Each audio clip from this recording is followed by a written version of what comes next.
एक बुढ़िया सावित्री के आंगन में 4 आम के पेड़ थे। दूसरी बुढ़िया गंगा के आंगन में एक ही पेड़ था। गांव के लोग उनके आम खरीद कर ले जाया करते थे। वो दोनों बुढ़िया आपस में बहुत जलती थी। एक दिन ऐसे ही, हरि ओ गंगा बहन, सुनती हो? जरा घर के भीतर से बाहर आओ और ये देखो, तुम्हारे पेड़ों के सूखे पत्ते मेरे आंगन में कितना कचरा फैला रहे हैं। अब इन पत्तों को कौन साफ करेगा? गंगा सावित्री की आवाज सुनकर घर के भीतर से बाहर आती है। अरे क्या हुआ? तुम इतना गला फाड़ फाड़ कर क्यों चिल्ला रही हो? सवेरे सवेरे सूरज पश्चिम से निकला है क्या? सूरज पश्चिम से निकले या ना निकले, लेकिन मेरे आंगन में हुए कचरे को तुम साफ करो।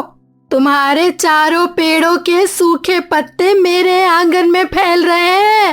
अरे तुम्हारी बुद्धि क्या घास चरने गई है? अब कोई हवा को भला कैसे रोक सकता है? पेड़ के पत्ते ही तो है, अपनी मर्जी से तुम्हारे आंगन में गिर गए। अब मैं उन पत्तों को थोड़ी कह रही हूँ कि तुम्हारे आंगन में गिरे।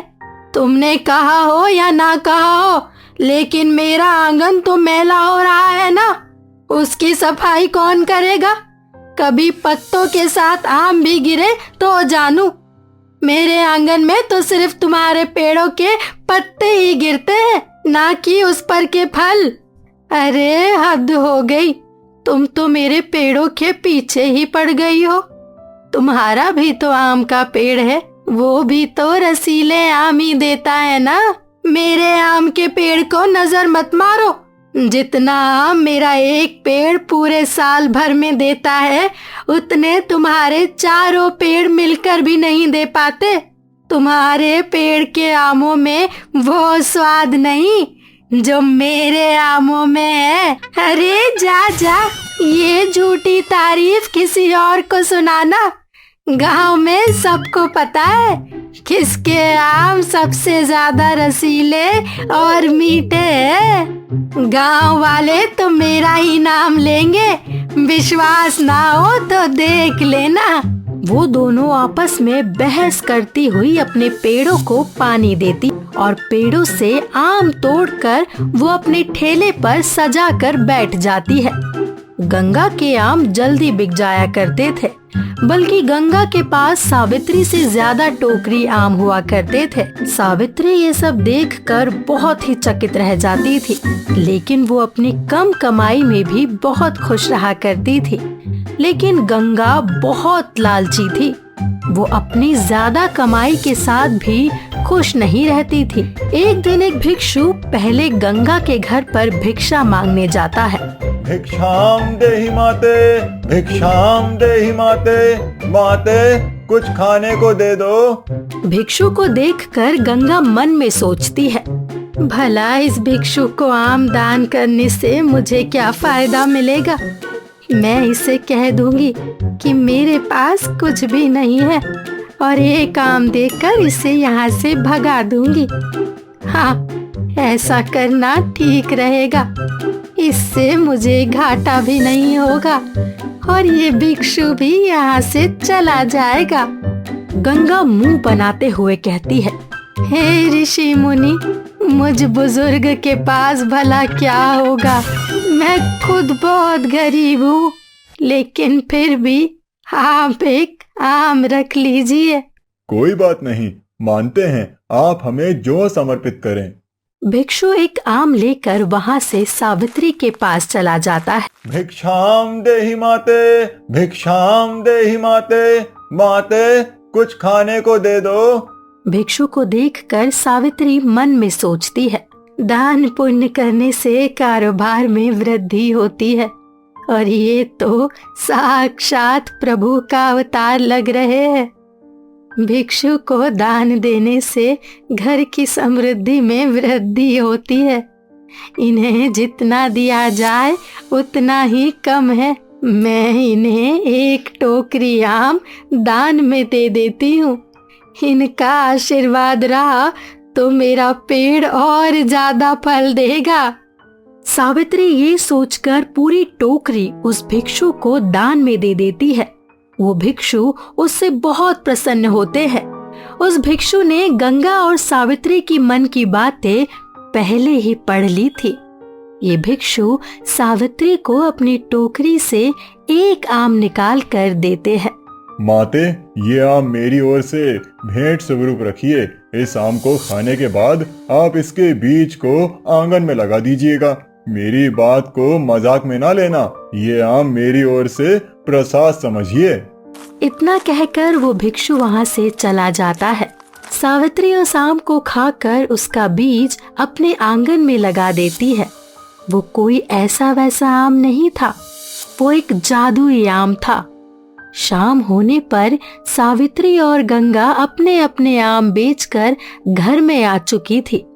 अगली सुबह जब गंगा अपने आंगन में आई तो वो आश्चर्यचकित होकर चिल्ला पड़ी, अरे ओ सावित्री, घर से बाहर निकल, ये क्या जोक टाक कर दिया तूने। गंगा की आवाज सुनकर सावित्री भागी भागी आती है और उसने जो देखा वो देखकर वो भी चौंक गई। हाय दैया, ये कैसा चमत्कार है। भला रातों रात मेरे आंगन में ये, मुझे तो कुछ समझ नहीं आ रहा। वही तो मैं भी पूछ रही हूँ, ऐसा क्या जादू सीख गई है तू कि रातों रात इतना बड़ा आम का पेड़ तेरे आंगन में उग गया। भला ये भी कोई मजाक है क्या? मुझे नहीं पता। ना जाने रात कौन सी हवा चली और ये पेड़ उड़कर आंगन में आ गया। भला पेड़ के भी पंख होते हैं क्या जो वो उड़कर तेरे आंगन में गिर गया? अरे गंगा बहन, मेरी बातों पर विश्वास करो। कहीं उस भिक्षु के दिए प्रसाद का कमाल तो नहीं? हाँ, अब याद आया। क्या याद आया? कल एक साधु महात्मा आए थे जो कि दीक्षा मांग रहे थे। मैंने उन्हें आम की टोकरी दे दी तो उन्होंने मुझे उन टोकरी से एक आम निकाल कर दिया और कहा कि इस प्रसाद को खाकर इसका बीज अपने आंगन में लगा देना। लेकिन उस भिक्षु ने मुझे तो कोई आम नहीं दिया था। आखिर तूने ऐसा क्या कर दिया कि तुझे उसने जादुई आम दे दिया? मैंने उन्हें दान में आम की एक टोकरी दी थी। मैं तो उनके आशीर्वाद को पाकर ही धन्य हो गई। ना जाने वो भिक्षु कौन से महात्मा थे। आपका बहुत बहुत धन्यवाद महात्मा। इतना कहकर सावित्री अपने घर के भीतर चली जाती है। लेकिन गंगा उस विशाल वृक्ष को देखकर अंदर ही अंदर सड़ रही थी।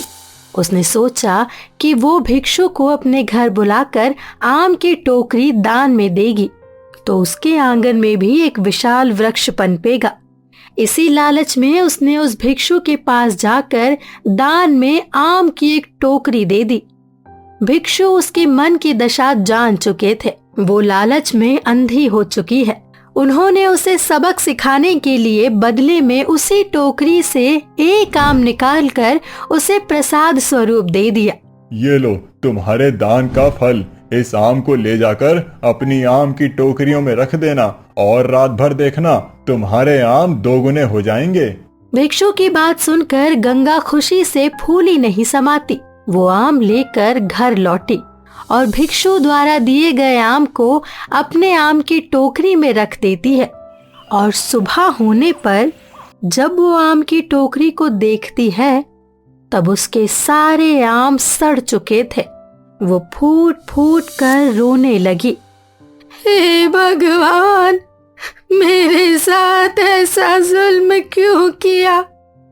मैंने किसी का क्या बिगाड़ा है? भला मैं भी तो आम दान देने गई थी, लेकिन भिक्षु ने मुझे गलत आम दे दिया। मुझे भी वही आम चाहिए था जो उसने सावित्री को दिया, लेकिन मेरे तो सारे आम सड़ गए। अब मैं क्या करूंगी? अब तो मुझे बहुत सारा नुकसान झेलना पड़ेगा। हे भगवान! गंगा के रोने की आवाज सुनकर सावित्री उसके आंगन में आती है और उसे समझाती है। गंगा बहन, तुम हद से ज्यादा लालच करती हो और दान के वक्त भी तुम्हारे मन में गलत विचारधारा होगी। दान देते समय लोगों का मन साफ होना चाहिए, तभी वो दान सफल हो पाता है। लेकिन दान के पीछे अगर कोई लालच हो तो वो दान नहीं होता। यही सबक सिखाने के लिए उस भिक्षु ने तुम्हें यह आम दिया, जिसकी वजह से तुम्हारे आम खराब हो गए। लेकिन कोई बात नहीं, आज तुम मेरी एक टोकरी आम बेचकर पैसे कमा लो। सावित्री बहन, मैं तुम्हारी बात समझ गई। वो भिक्षु मुझे सबक सिखाना चाहते थे, इसीलिए उन्होंने मुझसे ये करवाया। मैं अब से लालच के बिना अपने आमों को बेचूंगी। मुझे खुशी है कि तुमने अपनी गलती को समझ लिया। सावित्री को खुशी होती है कि गंगा को अपनी गलती का एहसास हो गया। अब वो दोनों आपस में कभी नहीं झगड़ती। दोनों बहुत अच्छी सहेलियां बन चुकी थी। उसी भिक्षु की वजह से गंगा को जीवन का पाठ स्मरण हुआ।